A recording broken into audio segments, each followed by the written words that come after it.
दुनिया के हालात बदल रहे हैं डॉक्टर साहब। आज प्रेसिडेंट पुतिन रशिया के चाइना में बीजिंग में शी जिनपिंग के साथ वहाँ के जो प्रेसिडेंट ने प्रीमियर उनसे मुलाकात कर रहे हैं। और आपस में दोनों कंट्रीज के टाइज भी बड़े मजबूत हो रहे हैं। और हम ये देख रहे हैं कि दुनिया एक नई मल्टी पोलर वर्ल्ड ऑर्डर की तरफ जा रहा है। एक सिंगल कंट्री जिस तरह यूएसए डोमिनेंट थी, तो वो बदलता जा रहा है। तो इस विजिट को आप कैसे देखते हैं? ये बहुत ही शानदार विजिट है जनाब। इस वक्त खास तौर पे ऐसे टाइम में हो रहा है कि जब ट्रम्प जो है वो अहमद यहाँ से शिकस्त खाकर चला गया है और पुतिन यहाँ पर आया है एक फातेह की तरह। और चाइना ने आप देखें कितना गर्मजोशी के साथ पुतिन का एक इस्तकबाल जोश ही किया अलग है। दिख रहा था उसमें, बिल्कुल। जो और वेलकम जो ट्रम्प के मामले में भी आपने देखा कि क्या सूरत हाल थी।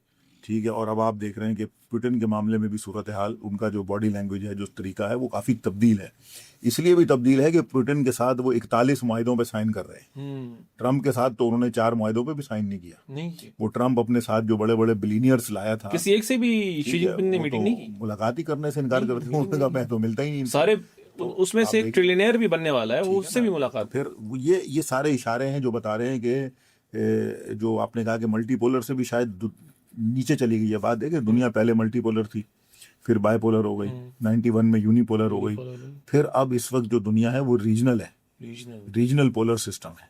छोटे छोटे रीजन है। मुमकिन है 3 ममालिक का रीजन, एक रीजन के 3 ममालिक मिलकर एक ब्लॉक बना यानी लें। आप इशारा कर रहे हैं मुमकिन है कि कि ईरान भी एक सुपर पावर जाहिर यानी जाहिर हो सकता है। एक ही रीजन में 4 ब्लॉक भी हो सकते हैं, लेकिन आपस में हम आंग हो सकते हैं।